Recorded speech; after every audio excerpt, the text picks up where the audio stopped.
Bien. Je propose qu'on commence. Donc, bienvenue.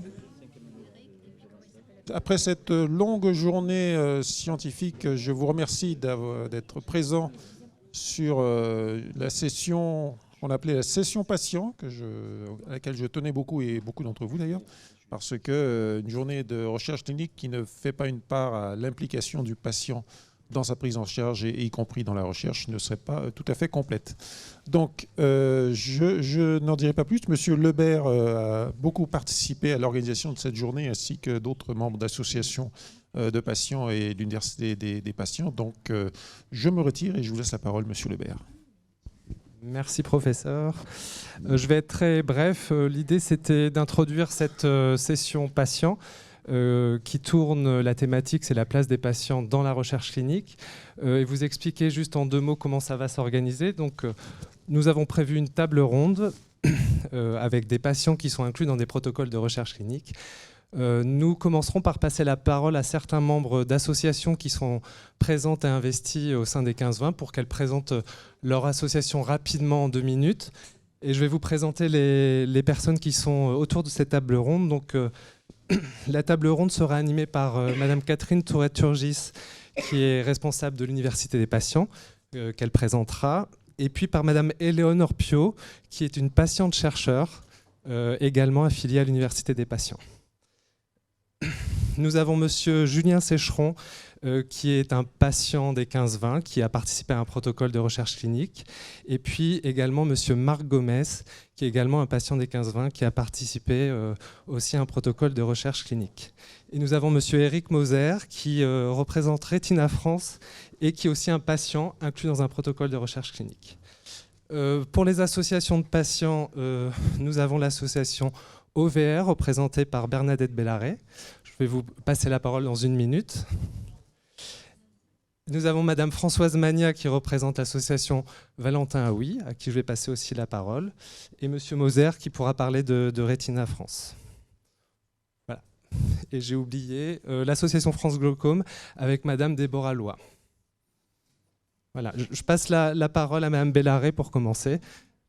J'ai l'honneur de commencer cet après-midi. En 2 minutes, oh là, je vais me dépêcher. Tout d'abord, je tiens à remercier les organisateurs de cette journée d'avoir invité à cette table ronde les membres de l'association VR, donc l'association contre l'occlusion veineuse rétinienne, qui est donc une petite association, loi 1901, qui comprend une centaine d'adhérents. Elle a été créée en 2007 avec le professeur Pack et le docteur Girmins. Et donc, notre association est très présente au 15-20 dans ses actions. Je suis donc la présidente depuis quelques années et j'ai moi-même été atteinte en 2004 d'une OVR. Les missions de notre association se déclinent en 4 grands axes. Tout d'abord, c'est donner l'information aux malades, à leurs familles et à leurs proches, au grand public également, grâce au panneau d'affichage qui est mis à notre disposition dans la salle d'attente de la rétine. Notre livret d'information patient sous format papier et également sous format informatique que nous avons réactualisé en 2019. Et également notre site internet, et puis par le biais de 4 réunions d'information pour les patients qui a lieu 4 fois par an, à la fois en présentiel au CHNO des 15-20 et sous forme de visioconférence, donc le vendredi entre 12h30 et 14h. Dans nos actions, c'est aussi soutenir, aider et renseigner si besoin donc les patients et leurs proches à travers une permanence qu'un de nos membres assure 1 fois par mois, le vendredi à la consultation de la rétine, par la proposition de groupes de parole et par un numéro de téléphone auquel je suis joignable si besoin pour répondre à nos patients. C'est également participer au congrès annuel de la SFO, la Société française d'ophtalmologie, au mois de mai chaque année pour nous faire connaître auprès des autres associations ainsi qu'auprès des ophtalmos de France et de l'étranger. Enfin et surtout, c'est aider la recherche par notre soutien moral et financier dans les projets médicaux des travaux du professeur Pack et de son équipe. les 20 € de cotisation annuelle et les dons de nos adhérents servent essentiellement à cela.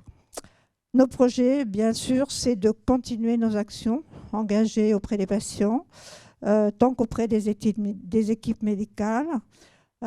C'est donc d'élargir la communication avec les patients non franciliens et ne pouvant se déplacer, en utilisant les nouveaux outils pour les informer sur les dates de réunion, tant par les mails que par les liens de connexion pour les visioconférences. Nous avons en particulier un projet de réaliser les réunions de groupes de parole sous forme de visioconférence, et cela dès que possible. C'est aussi de pouvoir collaborer étroitement dans les projets avec tous les acteurs des 15-20, les membres de la direction et les médecins. C'est en particulier de participer au projet du partenariat patient. C'est d'évaluer l'impact de la présence de nos permanences et la satisfaction des patients à travers des questionnaires et des enquêtes. Et enfin, et j'en terminerai par là, c'est de faire évoluer la loi pour les dons d'organes en France, projet que nous avons donc commencé en 2021, de façon à obtenir plus facilement des yeux humains et donc faire avancer les travaux de recherche grâce à l'acquisition de ces yeux humains. Je vous remercie pour votre écoute.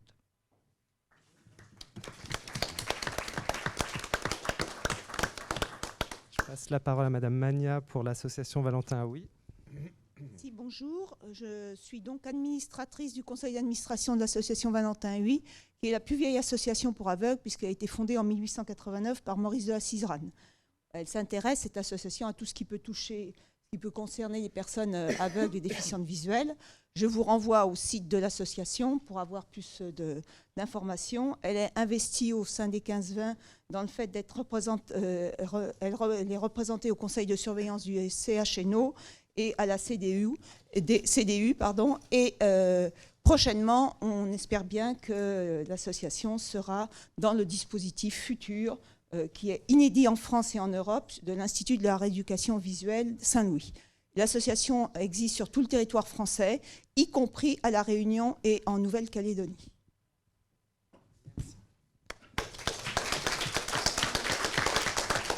Je passe la parole à Madame Loy, Madame Déborah Loy, pour l'association France Glaucome. Je passe le micro. Il faut appuyer quelque part. Oui. Oui, alors l'association France Glaucome soutient, informe et accompagne les patients atteints de glaucome.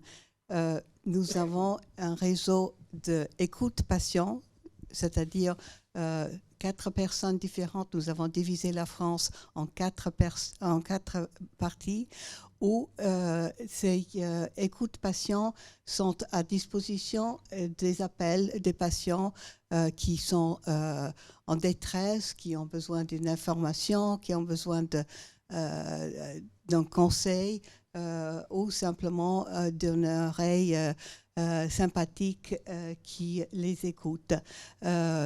Nous offrons également des conférences à nos adhérents tous les mois.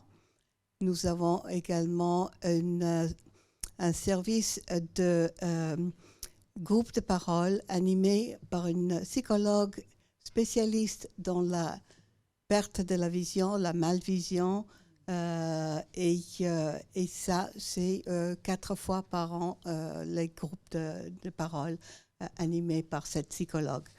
Nous offrons également un bulletin avec des différents articles scientifiques sur le glaucome, sur les thérapies, sur les études en cours.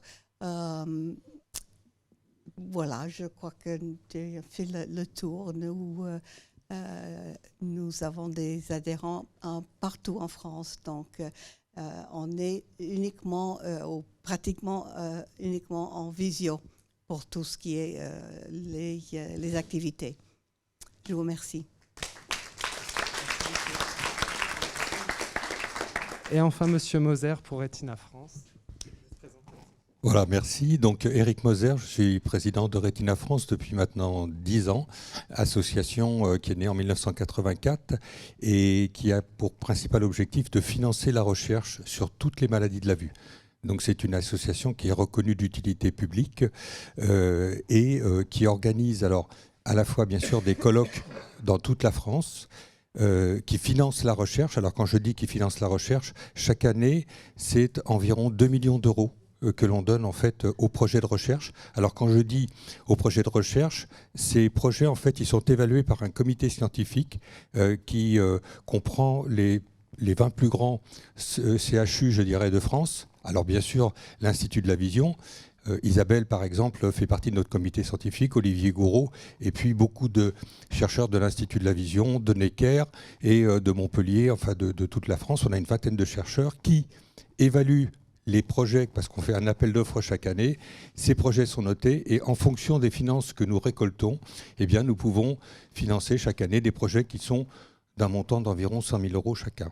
Alors, nous possédons aussi un laboratoire de recherche à l'INSERM qui s'appelle le CERTO. Là, on a 5 chercheurs qui travaillent essentiellement sur la thérapie génique.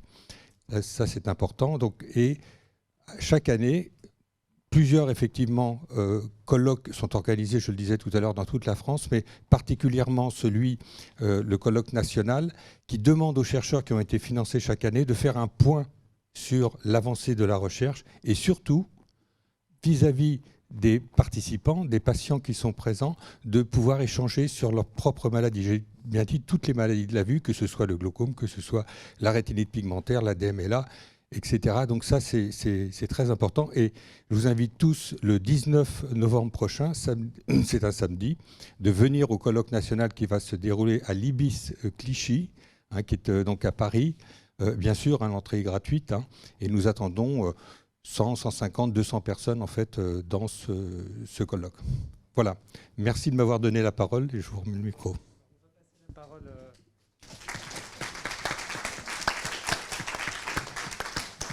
Au professeur Tourette-Turgis qui va donc introduire et mener cette table ronde.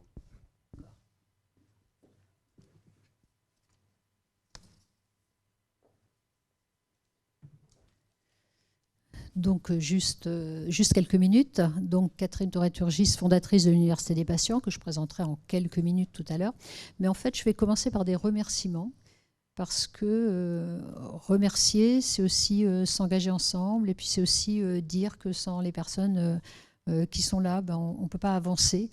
Et en plus, c'est des remerciements qui sont tout à fait ciblés, puisque on va parler de partenariat donc soignant-patient, patient-soignant, d'approche partenaire dans le soin et dans les services. Et donc, ça ne peut pas se faire si on n'a pas non plus des partenaires comme nous remercions donc Nicolas Péju. C'est-à-dire il faut une direction qui s'engage si on lance une innovation. Le professeur Pack, que vous avez vu bien sûr beaucoup aujourd'hui, donc le responsable du CIC, organisateur de la journée, mais chef de file de la filière rétine. Le professeur Baudouin, président CME, impliqué dans le projet de partenariat patient pour la filière glaucome. Le professeur Odo, la professeure, c'est comme vous voulez, là, il y a toujours des discussions là-dessus.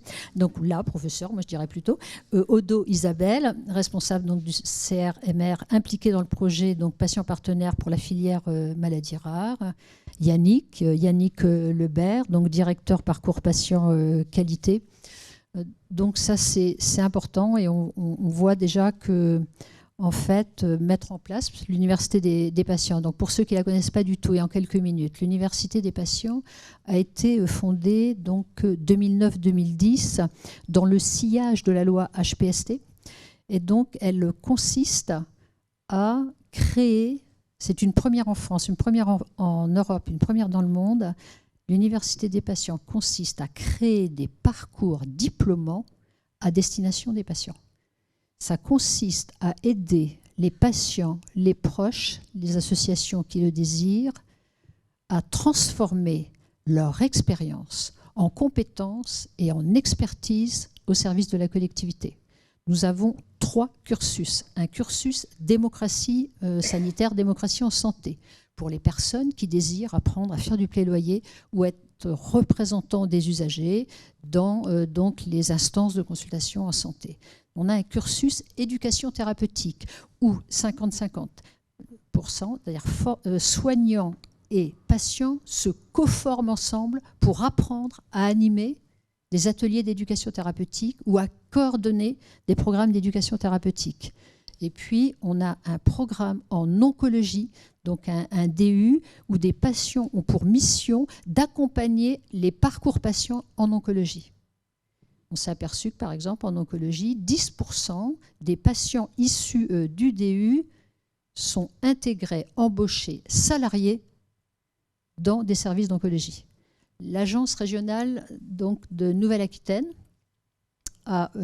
finance actuellement sous la forme d'une expérimentation 8 postes de patients partenaires dans 8 services d'oncologie. Donc, si vous voulez, on voit bien qu'il y a quelque chose qui se passe. Il y a une émergence de nouveaux statuts, une émergence de nouvelles postures, de nouvelles missions, de nouvelles fonctions qui sont destinées à être occupées par des patientes et des patients. À côté de cela, nous mettons en place des masterclass. Et parmi ces masterclass, il y en a une, elle est ici. C'est la première aussi en France. Donc la première masterclass, programme de formation de patients partenaires dans les pathologies de la vision. Et ça se passe ici. Donc voilà, je vous ai présenté rapidement, mais c'était important pour moi de vous dire qu'on a un moment en plus en France où il y a, si vous voulez, des cheminements possibles, et puis on dispose des dispositifs législatifs pour le faire. On a la loi HPST de 2008, on a la loi de modernisation 2016 santé, on a le plan santé 2022, on a des plans cancer, etc. On a plein, si vous voulez, d'assises institutionnelles, législatives, qui nous invitent à faire, et on va voir que faire, par contre, instituer, inventer, eh bien, c'est pas si facile que ça. On le reconnaît, on s'y accroche et on a besoin de tout le monde. Merci.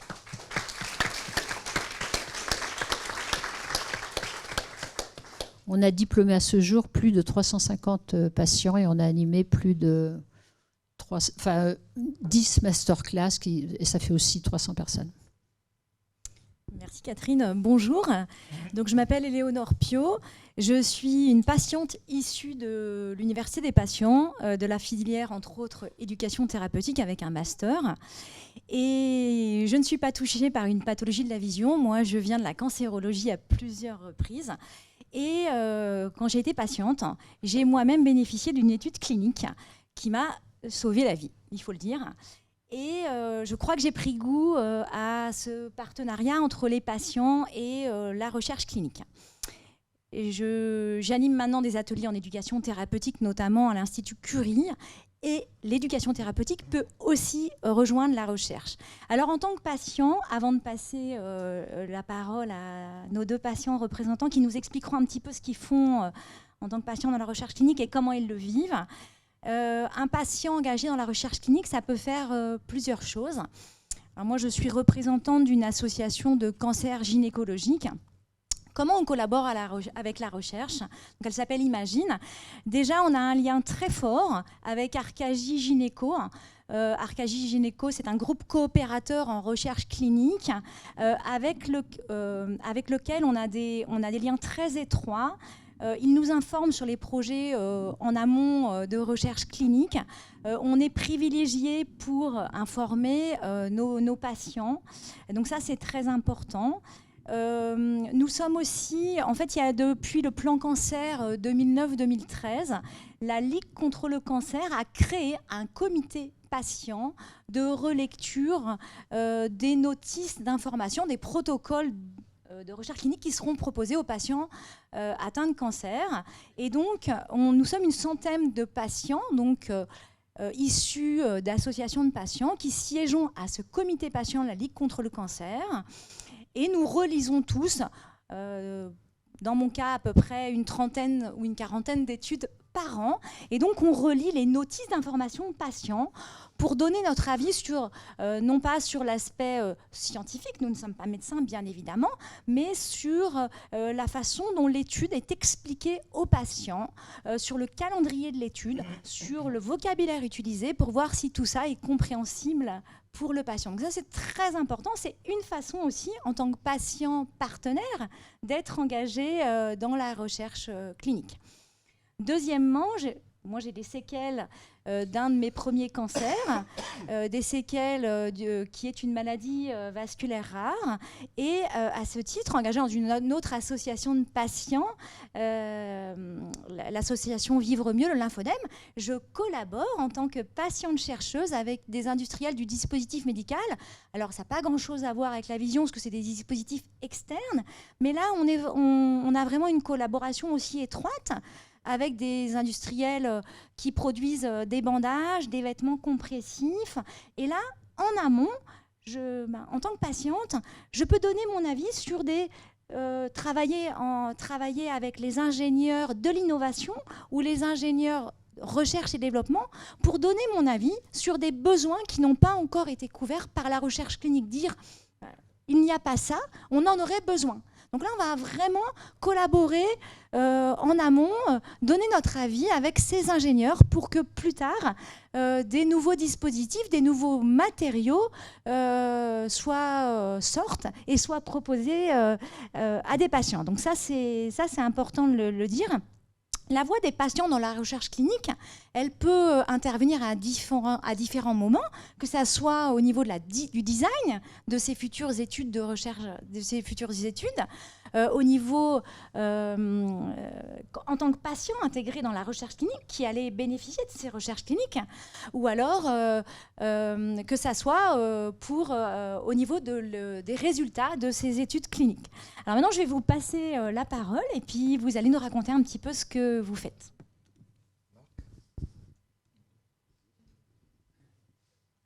Donc, merci pour l'invitation. Bonjour à tous. Tout d'abord, je tiens vraiment à remercier toute l'équipe technique qui est derrière cette organisation de cette journée, car franchement, c'était formidable de suivre à distance. Tout a très, très, très bien fonctionné. Et aussi, bien sûr, tous les intervenants, les professeurs, Odo et tout le reste de l'équipe. Alors, moi, vous savez, souvent, lorsqu'on est patient, on est chez soi, on se dit, mais qu'est-ce qu'on peut faire? Comment on peut aider? Comment on peut contribuer à faire quelque chose pour faire avancer la recherche? Alors, on cherche, on pose des questions, on peut regarder souvent par Internet ou écouter, rentrer dans des associations. Mais un jour, j'ai complètement pris un bâton de pèlerin et j'ai pris mon téléphone et je me suis déplacé jusqu'à ici pour leur dire comment je peux aider à participer à quelque chose. Et c'est là qu'on m'a parlé de Street Lab et on m'a dit que si vous êtes intéressé, vous pouvez participer à quelques sessions au sein de Street Lab pour qu'on puisse voir justement aider l'équipe pour voir comment on peut se déplacer dans la rue et comment vous vous comportez. Et là, j'ai eu 3 sessions. J'ai l'équipe, alors déjà, je tire le chapeau parce que formidable, l'accueil, tout s'est très très bien passé. Et là, j'ai vraiment vu que c'est vrai qu'on ne se rend pas compte, mais comment la vision, les contrastes, vraiment, vraiment une importance. Et comment on arrive on est obligé de concentrer de plus en plus lorsqu'on est avec les différentes couleurs. Et donc cet échange m'a vraiment permis de dire, bah, tiens, en ce moment tu fais quelque chose, tu fais partie de l'équipe, tu les aides et ça a été vraiment une très très forte expérience pour moi, quoi. Donc Marc, vous testez ce que fait Street Lab. Voilà, je teste ce que fait Street Lab et au-delà de ça, je pense qu'on est dans tous les gens qui sont ici en tant que président ou directeur d'association, ils sont au courant que tout ce qui est malvoyance, on a besoin d'équipements aujourd'hui qui nous permettent de circuler, qui permettent de travailler comme tout en chacun. Donc, dans l'ombre, je travaille beaucoup, beaucoup, et je vous dis sincèrement, c'est peut-être pas bon pour mes yeux, mais au moins 12 à 13 heures par jour, et je dis ça vraiment sérieusement, pour essayer de comprendre et justement aider les équipes informatiques pour pouvoir faire en sorte que comment on peut faire pour qu'on soit autonome, parce que je pense que souvent je dis aux gens, vous savez, il n'y a que nos yeux qui ne fonctionnent pas bien, mais nos cerveaux, ça continue à fonctionner. Donc ça, il y a vraiment ce travail-là où je continue vraiment là-dessus au niveau informatique, parce que je pense que ça nous aide énormément. Et en termes de StripLab, évidemment, je trouve, hein, et c'est vraiment, je ne sais pas si ça se fait ailleurs dans le monde, mais c'est vraiment quelque chose qui est formidable, quoi. Le fait de pouvoir aider cette équipe et tester tout ce qu'il y a comme équipement, comme façon de se déplacer, etc. Alors, ce qui est important, c'est que vous nous dites que... Vous nous dites que vous n'êtes pas seulement bénéficiaire de la future de la recherche clinique, mais c'est que vous êtes aussi opérateur de cette recherche clinique en participant, en mettant en place et en travaillant sur ce que développe StripLab. Ah pardon, excusez-moi. Alors, attendez, vous allez le faire marcher. Voilà, c'est bon. Oui, ce que disait Marc est très intéressant, c'est qu'il n'est pas seulement bénéficiaire de la recherche clinique, mais c'est qu'il participe en tant qu'opérateur, au même titre que les ingénieurs, que les médecins, au développement de cette recherche clinique par StripLab. Donc concrètement, qu'est-ce que ça va donner ? Pour ceux qui ne connaissent pas cette recherche, à quoi vous participez. Concrètement, sur le terrain... Concrètement sur le terrain, je pense, et je pense que c'est vraiment l'idée de StripLab, et le professeur Sahel l'a dit un petit peu plus tôt dans l'après-midi, c'est que ça permet, évidemment il y a la recherche, je dois dire, scientifique, mais aussi si on arrive par exemple à stabiliser notre vision aujourd'hui, c'est sûr qu'on est arrivé à un stade assez critique pour certains d'entre nous. Et maintenant, si on peut aider les communes à surtout mettre en place certains équipements qui pourra nous aider, nous, pour nous déplacer, qu'on puisse se déplacer facilement, et même aider les professionnels pour pouvoir mettre en place des équipements qui pourra vraiment nous faciliter la vie chez nous, c'est déjà, j'ai envie de dire, beaucoup, parce que ça nous permettra de circuler dans la rue, ça nous permettra d'être autonome chez nous. C'est vraiment cette autonomie qu'on cherche à retrouver. Et aujourd'hui, je dis sincèrement, avec la nouvelle technologie et comment ça va vraiment à vitesse grand V, il n'y a pas de raison que quelqu'un aujourd'hui vous dit que je n'arrive pas à avoir une information. On peut l'avoir. Il suffit vraiment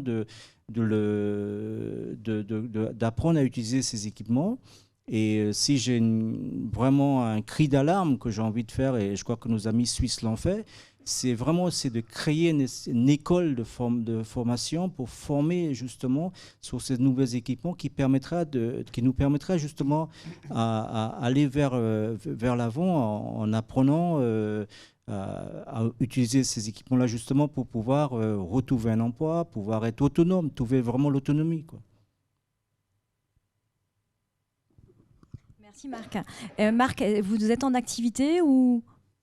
Alors aujourd'hui, je me forme pour devenir formateur en basse vision, puisque c'est vraiment quelque chose qui me passionne.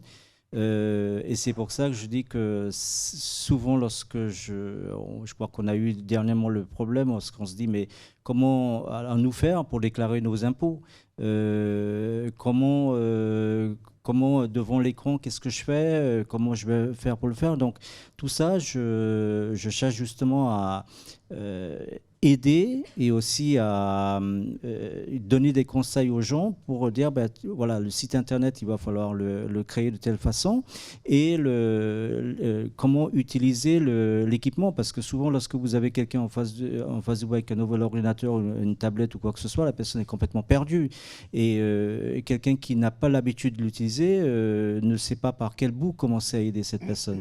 Donc ça, c'est une véritable...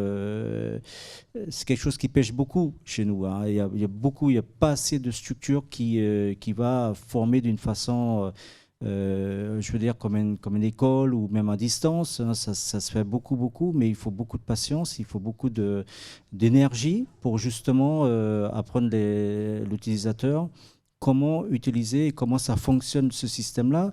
pour que justement ça nous permette de nous en sortir. Alors, juste une parenthèse, mais ça nous fait travailler beaucoup la mémoire. Je vous entendais dire que, c'est pour ça que je vous ai demandé si vous travaillez, parce que 12 à 14 heures par jour pour soutenir ce projet de recherche, c'est énorme, c'est intellectuellement hyper intéressant.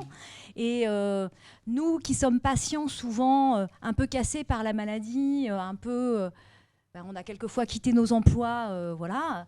Et ça permet aussi de retrouver un moteur de vie, de participer à un projet comme celui-ci. Alors, je vais vous dire quelque chose, madame. Moi, pour moi, tout passe par la motivation. Et je m'interdis de me démoraliser. Pour moi, il n'y a que des choses positives dans la vie. Il faut la regarder d'une façon positive. Même si parfois je me réveille, je ne vois pas très bien, ou dans la journée quelque chose peut arriver. Mais je dis, il faut aller vers l'avant. Parce que si déjà j'ai de la chance de voir un peu de lumière, le soleil, et j'avance. Je sais qu'aujourd'hui je vais être de telle façon, mais je vais travailler différemment. Mais je vais travailler. Je ne vais pas me replier sur moi. Donc il y a des choses que je mets de côté. Je dis, tiens, ce jour-là, ce que je ne vais pas bien voir, je vais faire ça ce jour-là. Il y a des jours où je vois que j'ai une très bonne acuité visuelle, une façon de parler. Hein. Je dis, je vais faire ça, je vais faire autre chose. Et je cherche à apprendre tous les jours, justement, pour essayer de transmettre aux autres. En tout cas, Marc, on entend votre enthousiasme et on vous remercie. Merci beaucoup.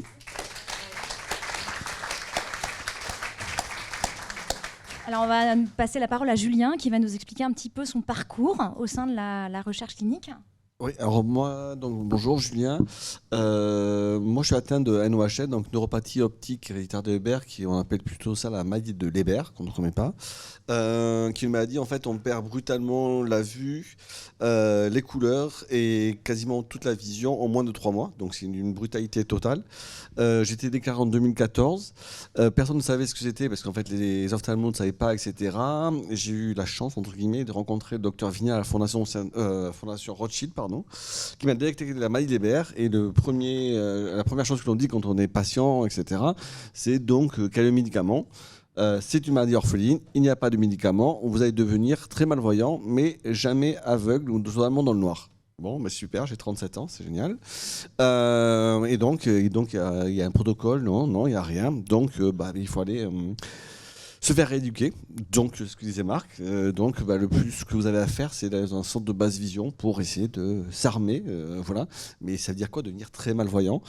Ça, au bout d'un mois, on le sait très vite. Hein. On ne peut pas les retirer à la banque, on ne peut pas faire d'ordinateur, on ne reconnaît plus sa femme, on ne se reconnaît plus, on ne voit plus rien, on ne sait plus ce qu'on mange, etc.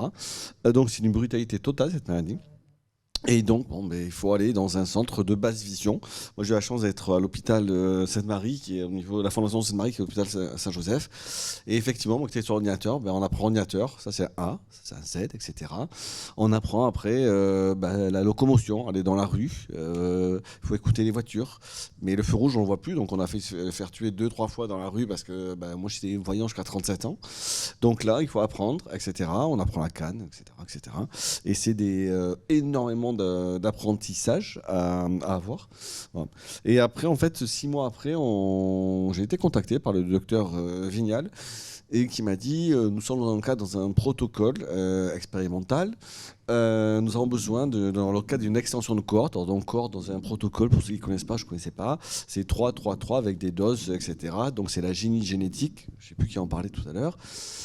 Et donc elle me dit, est-ce que vous rentrez dans un protocole, vous êtes le 15e dans une phase d'extension de cohorte avec une dose optimale, et parce qu'on essaie de prendre les patients qui sont atteints de moins de 6 mois, puisque sinon le nerf optique ne répond plus assez ou moins bien. Je dis bien sûr, elle me dit il faut réfléchir. Je dis non, je ne vais pas réfléchir, je vois 0-0, je ne vais pas réfléchir très longtemps, quoi. Et si je peux revoir un peu, voilà. Donc je suis rentré en protocole et c'est une seule injection. Et voilà. Bon, après, et donc le 15-20 est devenu ma deuxième maison, puisqu'il fallait un check J1, J3, J5. Donc bon, après, j'étais très bien reçu au niveau du CIC, on se connaissait tous. Je remercie aussi donc, toutes les équipes, voilà, de Aurore Germain, etc., le professeur Germain qui m'a injecté, et toutes les équipes aussi qui ont été ravissantes avec moi. Et après, on fait des checks, et là, au bout de 3 mois, enfin 1 mois, il se passe rien. Là, le tableau est toujours blanc, au bout d'1 mètre, bon, pas de lettres, etc. Bon, je dis, bon, ben, j'ai tenté. J'ai fait avancer la recherche dans le cadre de l'injection et puis après, bon, on verra. Puis au bout de 3 mois, quand même, je reviens, voilà, au bout de 3 mois. Et puis là, sur la gauche, injecté, je commence à avoir un Z, un U. Bon, je dis, bon, il se passe un truc, etc. Et puis effectivement, 2-3 couleurs dans la rue.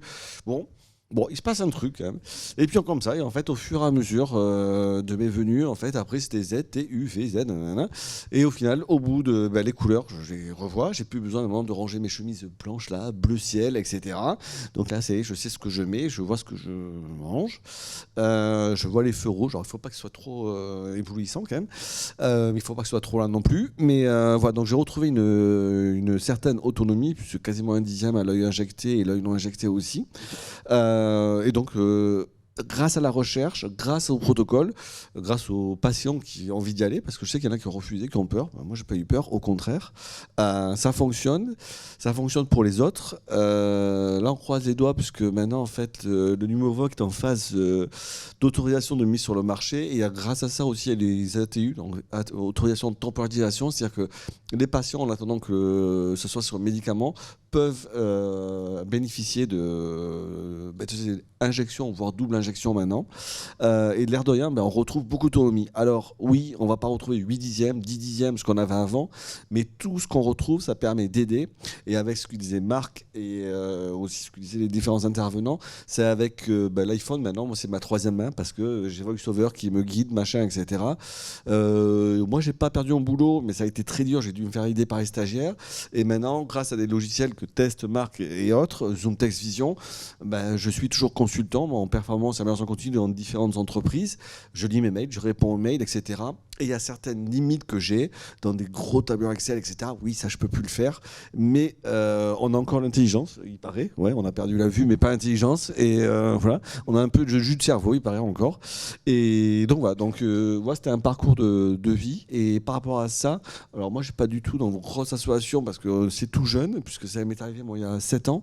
Et j'ai créé quand même Julien NOHL, qui est une association créée depuis 2020, et pour aider en fait les nouveaux patients qui vont être injectés, pour leur dire comment ça se passe, l'injection, que non, il ne faut pas s'affoler, que ça se passe bien, que oui, il y a certains effets, mais que oui, il faut quand même aller dans les centres de basse vision parallèlement, parce que la brutalité de la perte de vue en 3 mois et la fait de la récupération qui est beaucoup plus lente, fait qu'il faut quand même s'équiper en parallèle. Et alors, moi, j'aime pas le mot rééduquer, s'éduquer, parce que moi, j'ai pas été éduqué à être malvoyant, donc s'éduquer à ces nouveaux appareils et autres. Voilà.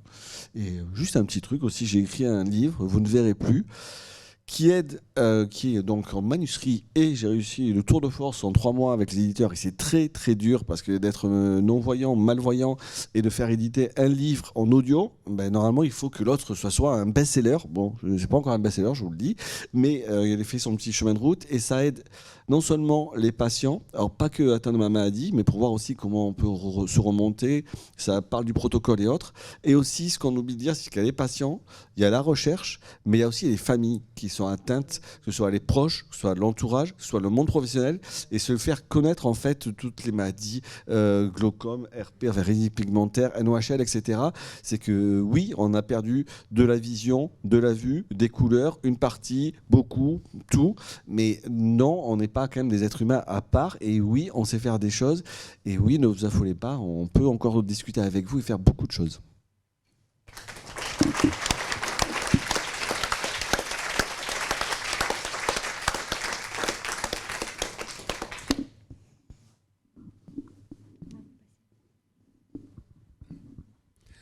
Oui, donc voilà, Éric Moser. Alors, sur un autre plan, effectivement, je suis moi-même touché par une rétinite pigmentaire et un glaucome.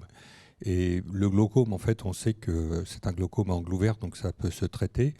Ça fait une quinzaine d'années que je suis touché par le glaucome. Malheureusement, pour la rétinite pigmentaire, On sait bien que, on l'a dit d'ailleurs tout à l'heure dans les projets de recherche, c'est une maladie qui peut évoluer jusqu'à la cécité et on perd effectivement dans un premier temps la vue dans le noir, ensuite on perd aussi doucement la vue en périphérie et puis enfin ça se termine par les cônes, c'est-à-dire par la vue centrale et c'est très dur. Et tout de suite, quand j'ai arrêté en fait ma carrière, j'étais DRH dans le groupe Bouygues, je voyais, j'avais pas de soucis, hein, vers 60 ans, donc j'étais encore très très en forme par rapport à mes yeux. Tout de suite, je me suis dit, il faut que je fasse quelque chose, et il faut que je trouve une association. Et c'est là que je suis arrivé chez Retina France. Et pourquoi Retina France? Parce que il y a des associations qui sont là pour aider, et c'est formidable. Je prends Valentin Houy, par exemple, je suis parrain de chez Valentin Houy. Ils aident effectivement dans tous les sens, l'informatique, etc. Mais je voulais plus. Moi, je voulais guérir. Et guérir, en fait, on disait toujours, oui, ben, on va trouver quelque chose, la recherche avance, etc. Mais je voulais rentrer dans une association où l'objectif, c'était effectivement la recherche et trouver un traitement. Et c'est là où je suis rentré chez Retina France, qui... effectivement, nous met en contact avec des chercheurs, avec le 15-20, l'Institut de la Vision, etc. Et je me suis rapproché, donc je me suis fait suivre, je dirais, par le professeur Oudot, hein, qui est là présent, qui était présent tout à l'heure. Et j'ai toujours été à guetter en disant, mais on parle de protocole, on parle de possibilité de trouver en fait un traitement rapidement. Donc, je suis à côté d'elle et je pense qu'un jour, on va trouver quelque chose. Et effectivement, on parlait de l'amorose congénitale de Leber, donc, qui est effectivement une forme de rétinite pigmentaire. Oh, formidable, on a trouvé thérapie génique, le Luxturna. Et puis, comme on le disait tout à l'heure, il y a d'autres possibilités effectivement pour nous accompagner. Il y a l'informatique, effectivement, on peut se former et puis trouver des possibilités de continuer à travailler parce que par l'audio, hein, on a aussi des outils qui sont par exemple l'Orcam, je ne sais pas si vous connaissez, qui vous permet partout dans toute une boutique de pouvoir lire juste, c'est un stylo en fait qui permet de lire en audio. Il faut absolument qu'on soit ouvert, vigilant et qu'on trouve tous ces outils pour s'accompagner, pour, on le disait tout à l'heure, continuer à être autonome. Parce que le pire, c'est de perdre l'autonomie. On arrête de conduire. On ne peut plus trop se déplacer, on ne peut plus prendre le métro parce qu'attention, on peut rater la première marche, et on n'a plus le droit de tomber à partir d'un certain âge. Enfin, tout ça qui fait que, effectivement, il faut, on l'a dit tout à l'heure, garder confiance, toujours être en combat par rapport à ça, sachant qu'un jour, on va trouver quelque chose. Alors, pour parler de protocole, oui, à un moment donné, on m'a dit « Ah, il y a un protocole qui s'appelle Fenrod 2 maintenant, et je voudrais remercier Pombert, je crois, je ne sais pas si elle est là, je le dois, qui m'a fait rentrer dans ce protocole. Et alors, dans un premier temps, l'objectif, effectivement, c'est de faire des statistiques sur des gens qui ont une rétinite pigmentaire et de voir un petit peu comment cette maladie évolue. Donc, ça fait maintenant 2 ans que je suis ce protocole. Alors, on m'a fait faire des parcours, comment dirais-je, comment on dit, c'est des parcours pour trouver son chemin, etc., de plus en plus vite, etc. Des tests OCT, etc., mesurés pour voir effectivement comment ça évolue. Bon, moi je me disais, tout ça c'est très bien, ça va aider effectivement la recherche, ça va permettre de voir un petit peu à tel âge, tel sujet, parce qu'on est tous très différents. En fait, il y a des gens, quand on parlait d'amorose congénitale de Leber, qui, à l'âge de 5, 6, 7 ans, finalement perdent la vue. Gilbert Montagnier, par exemple, n'a jamais pu voir. Et puis, vous avez des gens qui, à 75, 80 ans, conduisent encore leur voiture. Vous voyez, donc c'est très, très différent. Donc ça permet, ces statistiques, normalement, de pouvoir suivre les évolutions pour comprendre un petit peu comment ça fonctionne. Et puis, la bonne nouvelle, c'était en fait, encore il y a quelques jours, je viens me faire tester, et puis Isabelle Oudot me dit, ça y est, il y a un protocole maintenant qui continue effectivement Fenrod 2 et c'est une thérapie génique. C'est-à-dire qu'on va pouvoir, ça va être au premier trimestre peut-être, enfin certainement même l'année prochaine, si on est éligible, et je pense l'être, de pouvoir entrer enfin dans ce protocole et de pouvoir enfin avoir un traitement. Alors après, est-ce qu'on va restaurer complètement la vision? Je ne sais pas. Il faut dire que quand on fait des tests comme ça, il y a toujours des effets... Il peut y avoir des effets secondaires, donc il faut toujours faire très attention quand on signe les contrats, de bien lire le contrat et de voir si effectivement on prend le risque de. Alors c'est vrai qu'à un certain âge, je vais avoir 70 ans bientôt, on peut prendre le risque. Bon, quand on est plus jeune, on fait très attention, parce que s'il nous reste encore un petit peu de vue, on se dit « Oh là là, je ne voudrais pas tout perdre ». Vous voyez, mais c'est ça en fait. Et c'est, je dirais pour conclure, ce qui est important, c'est le combat, c'est-à-dire de toujours se dire on va y arriver, on va trouver quelque chose. Vous savez, quand on a une rétinite pigmentaire, c'est héréditaire. Donc moi, ma fille est touchée, elle a 23 ans. Bon, ma sœur est touchée. Dans la famille, on est à peu près 4 ou 5 personnes à être touchées. Et comme c'est moi le plus âgé, à chaque fois, on me dit « T'en es où ?» Alors je dis « Ben voilà, j'en suis là. » Et tout le monde s'attend effectivement à suivre ce même parcours, fait attention, etc. Et puis, tout le monde va observer maintenant, par rapport à ce protocole, de voir effectivement si ça fait de l'effet. Voilà.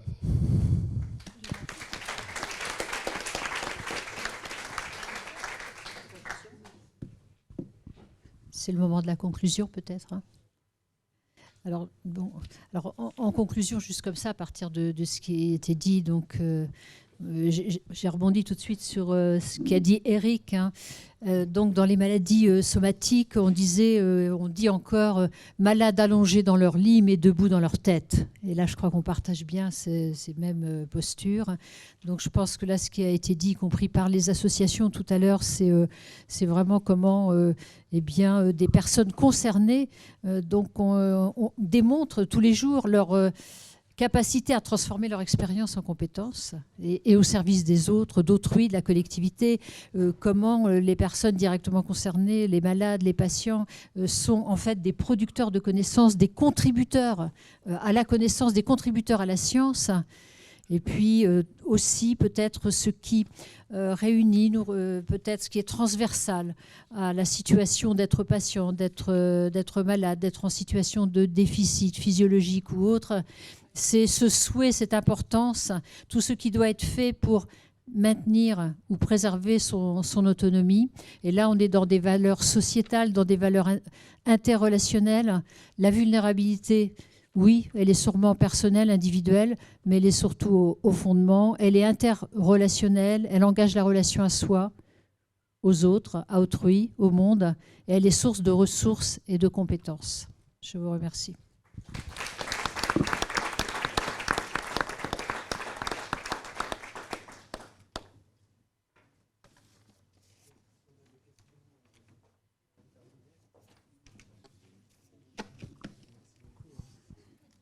Est-ce qu'il y a quelques questions dans l'assistance? Oui.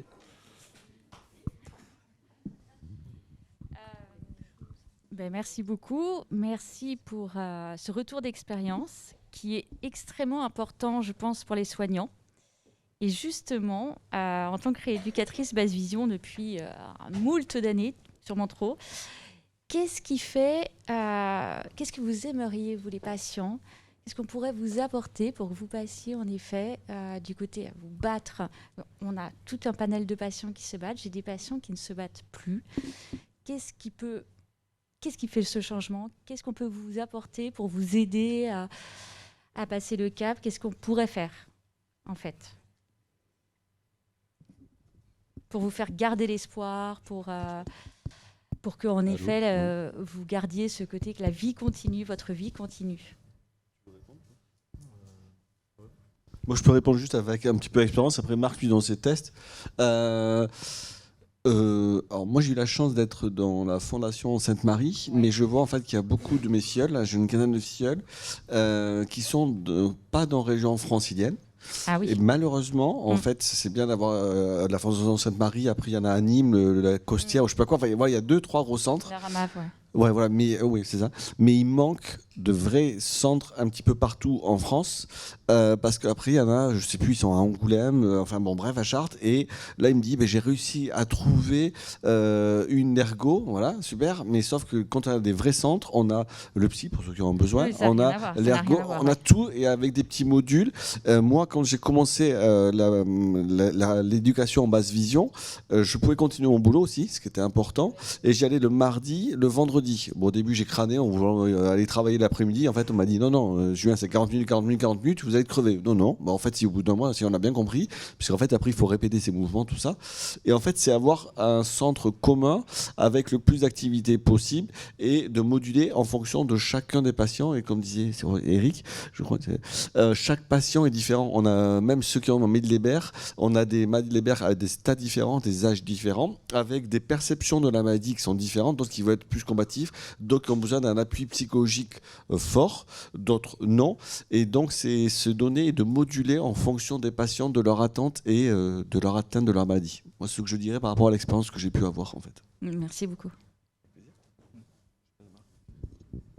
Alors, je pense que premièrement, c'est vrai que vous avez souvent des patients, il y a des gens, hein, j'ai même mon frère hein, qui est beaucoup plus atteint que moi, qui malheureusement qui ne veut pas toucher une canne blanche ou qui ne veut pas, qui n'est pas tout à fait motivé. Exactement, voilà. Et ça, sincèrement, je veux dire, moi j'ai pris ma canne, je veux dire, je la prends avec fierté, quoi. Je veux dire, évidemment, c'est pas gai ce qui m'arrive et je sais là où j'y vais, mais du moment que j'ai su que je suis atteint par cette rétinopathie complémentaire, je me suis dit, ok.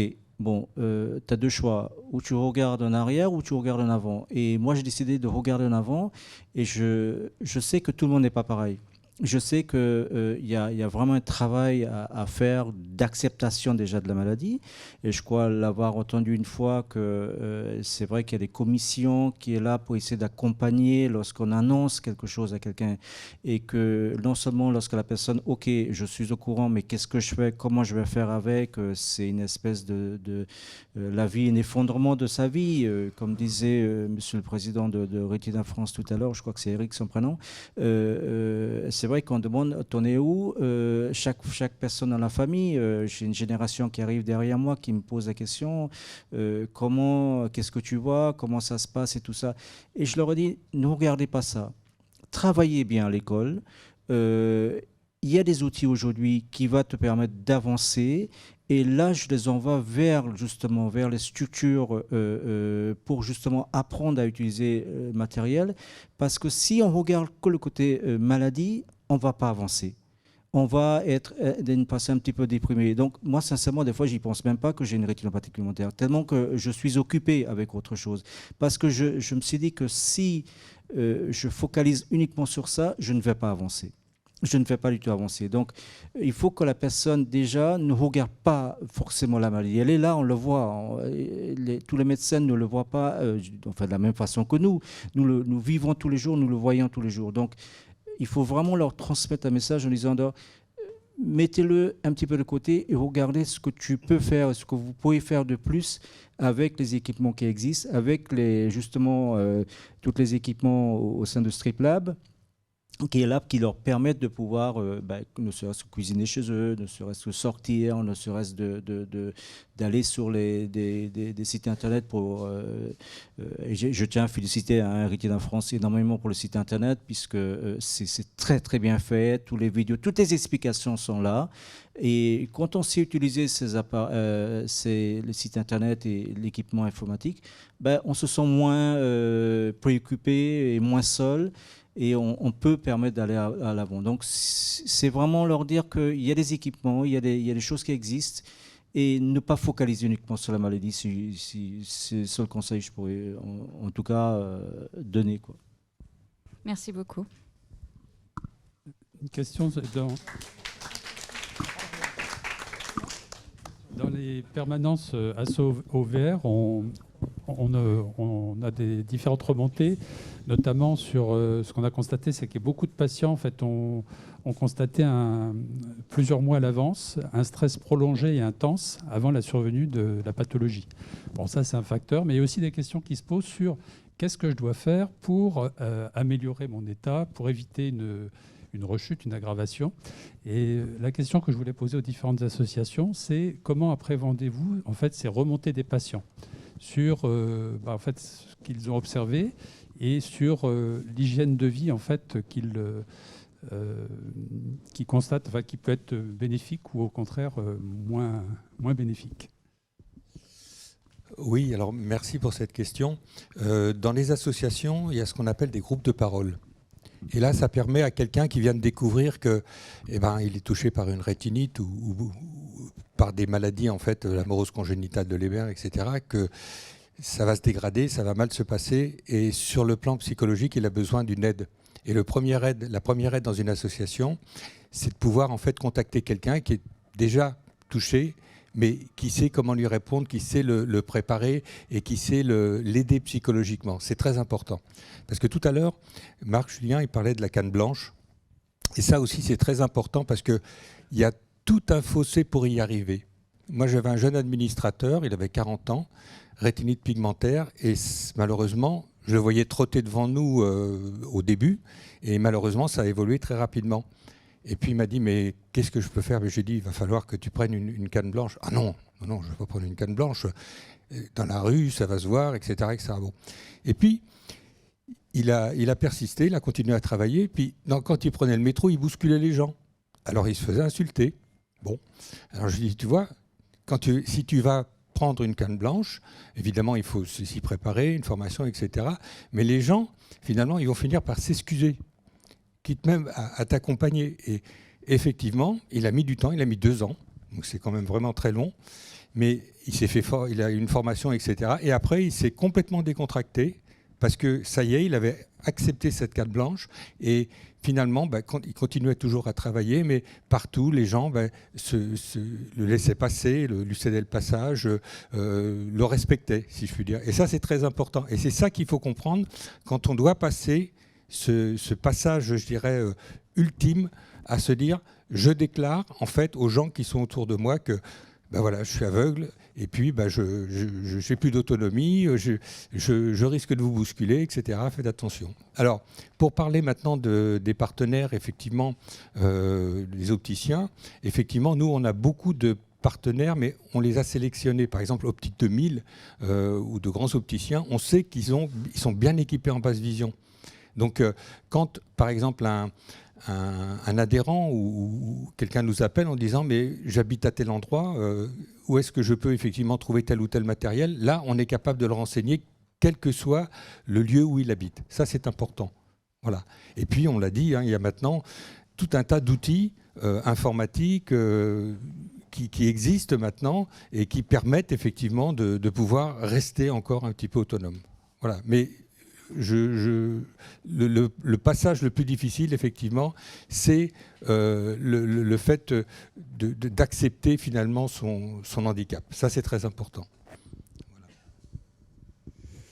Alors, on a aussi dans d'autres maladies, par exemple, ce qu'on va appeler la préparation à l'usage d'un fauteuil roulant. On va se percevoir la même chose, c'est-à-dire qu'il faut du temps.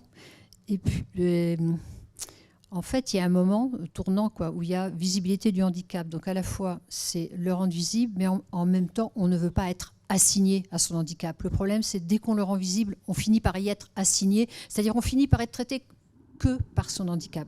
Donc ça, je crois que c'est important. Reprendre aussi tous les concepts mobilisateurs, c'est-à-dire il ne s'agit pas forcément de s'adapter ou de se résigner. Il y a aussi tout un travail ou comment faire pour s'émanciper soi-même de sa condition. Enfin, c'est plein de choses qu'on partage tous en commun là. C'est-à-dire, en fait, c'est essayer de passer des approches déficitaires de la maladie, du handicap, à des approches capacitaires. Ce qui suppose d'ailleurs de préparer l'environnement, la société dans laquelle on vit, etc., qui, elle, n'est absolument pas correcte par rapport à tout ça. Et ça, il faut le rappeler aussi. Parce que si on ne montre pas son handicap, c'est aussi parce que l'environnement, la société n'est pas prête et donc va assigner à la position de handicapé. Donc on a ça, nous aussi, dans nos choses. Et puis, le pire dans notre maladie, c'est que ça ne se voit pas. C'est ça le plus... Et vous rentrez, par exemple, quelque part, en fait, on ne voit pas, c'est pas marqué sur votre visage. Quand vous êtes dans un fauteuil roulant, ça se voit, la personne est là, on s'écarte, on s'excuse, etc. Mais chez nous, ça ne se voit pas. Et ça, c'est très compliqué à accepter. Bon, nous aussi, on a malheureusement des pathologies où ça ne se voit pas. Par exemple, là, on travaille depuis quelques mois sur la santé mentale. Ça ne se voit pas quand on a un trouble de santé mentale.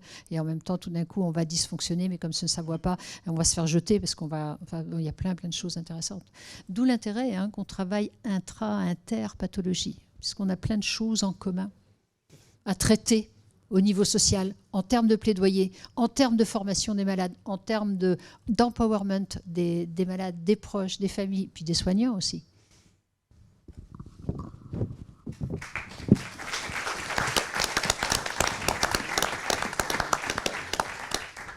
Madame Odo. Qui est peut-être encore aussi délicat. Déjà, je voulais remercier tous les patients qui participent aux études, surtout d'histoire naturelle, où il n'y a pas, on a parlé de bénéfices, il n'y a pas de bénéfices, et c'est un don vraiment de soi, et c'est essentiel pour préparer nos essais. Et on en parlait avec Philippe, il y a quelque chose, nous, avec Anaëlle aussi, qui nous angoisse toujours, c'est que quand il y a une étude interventionnelle, surtout les premières chez l'homme, on a des données expérimentales, mais on ne sait pas si ça va marcher. Et ce qui est très difficile, c'est d'évaluer du côté du patient les attentes. Parce que peut-être ça ne va pas marcher, peut-être va y avoir un effet secondaire majeur. On parle de protocole de recherche, on ne parle pas de traitement. Et ce passage entre la recherche translationnelle en laboratoire et l'humain, c'est toujours très critique avec des critères qui sont hyper difficiles. On a besoin de vous parce que c'est la seule façon... Enfin, la recherche, c'est pour vous et on a besoin de vous pour faire avancer la recherche. Mais les premiers patients sur les premiers traitements, c'est le passage le plus critique et qui est, je trouve, très, très difficile à aborder. D'ailleurs, les CPP nous demandent souvent de supprimer systématiquement le terme de traitement expérimental et de ne parler que d'un médicament expérimental. Je demande bien faire la nuance. On ne peut pas introduire sur une première administration une notion de traitement. C'est un produit qu'on essaie. C'est pour ça aussi que la place des associations de patients, elle est importante. Quand vous avez des patients qui participent à ces recherches, de faire la remontée des effets indésirables et toute l'importance aussi des données de vie réelle et de la qualité de vie des patients qui participent à ces essais. C'est primordial parce que c'est bien d'avoir un espoir d'amélioration de sa maladie. On ne parle pas toujours de guérison, mais si c'est pour après être fracassé par les effets secondaires ou les effets indésirables et être encore plus mal, ça, il faut être très transparent. Et ça, c'est aussi le rôle des associations de patients de dire « Oh, ça ne va pas ». Oui, c'est vrai. On ne peut pas garantir un résultat, mais on peut promettre une vigilance vis-à-vis de ces protocoles très particuliers. Oui. Moi, je dirais juste quelque chose, qu'en fait, j'étais dans cette phase, ce qu'on appelle de tolérance, en fait, parce que c'est la phase 1, 2, puis après la phase 3, déficient. Enfin, après, je laisse les médecins me parler. Mais c'est vrai que quand on en parle, et moi, je parle, c'était en 2015, quand j'étais en 2015, numéro 15 dans le monde, effectivement, les médecins ne savaient pas trop où ils allaient quand même, hein, parce que voilà, on injecte, on ne sait pas, et par rapport à ce qu'on attend, les patients, moi, j'attendais à retrouver de la vue, et de la vision, des couleurs. Donc, j'attendais quand même 3 choses, quoi. Et combien ? On ne sait pas, mais après, au fur et à mesure, comme en fait, on ne sait pas jusqu'où on va recouvrir, les médecins en face de nous ne savent pas, puisqu'il n'y a pas de recul. Voilà. Et après, la question que je pose et que j'ai posée dans mon livre et que j'ai posée au docteur Vignal, je prends 115 fois, elle m'a dit à un moment, mais arrêtez de me poser la question, c'est tout ce qui est, comme je suis un petit écolier, on prend toutes ces billes. Moi, des billes, c'était une lettre, 2 lettres, 3 lettres. Et est-ce que je vais toutes les garder ? Est-ce que je vais jamais les reperdre ? Il me dit, mais pour l'instant, on ne peut pas savoir. Ça fait 2 ans, 3 ans. Bon, maintenant, ça fait 7 ans. Mes billes, elles sont bien dans ma poche. Elles sont là depuis 7 ans. Et on voit que maintenant, après 5 ans, 7 ans de recul, avec tous les autres patients qui sont en phase d'efficacité, etc. Voilà. Mais il faut passer par là. Et les patients, comme moi, il faut qu'il y en ait, même dans les phases encore en amont. Voilà. Et sans ça, on ne peut pas avancer. Pour les autres aussi. Et puis pour nous, si on a la chance que ça fonctionne. Et avec effectivement certains effets indésirables et autres. Mais il faut bien ça. Ouais. Oui, c'est un commentaire. En vous écoutant parler tout à l'heure, madame, de participation, je pensais à ce qu'on appelle la recherche participative, c'est-à-dire à l'apport des patients en tant que participants à une recherche clinique qui leur est proposée, mais aussi en tant que membre du Collège des relecteurs, vous l'avez évoqué avec le Collège des relecteurs de la Ligue nationale contre le cancer à l'INSERM. On fait appel aussi à un collège des relecteurs pour l'ensemble de nos protocoles et c'est extrêmement important avant la soumission au CPP, ça nous permet de gagner du temps. Et il y a aussi, je voulais simplement le signaler, une initiative d'aide à la recherche participative qui est celle dans laquelle les associations peuvent participer à l'élaboration du protocole de recherche, c'est-à-dire réellement en amont pour expliquer aux chercheurs quels sont leurs besoins, quelles sont leurs attentes et à participer au design des études. Et ça, je crois que c'est aussi une éducation à faire auprès des chercheurs en premier, parce que les chercheurs ne sont pas toujours prêts à entendre des patients leur dire que c'est ça dont ils auraient plutôt besoin qu'autre chose. Mais je crois que ça aussi. Alors, à l'INSERM, on a un fonds pour aider la conception de ce type d'études. Je pourrais donner à Michel et à Madame Edo les références pour que les associations de patients qui sont intéressés nous sollicitent, encore une fois, pour une vraie participation des patients et des associations le plus en amont possible. C'est important aussi d'informer les patients et les associations de patients des résultats des recherches cliniques. Hyper important. Je propose à M. Pack et à M. Péju de conclure cette journée.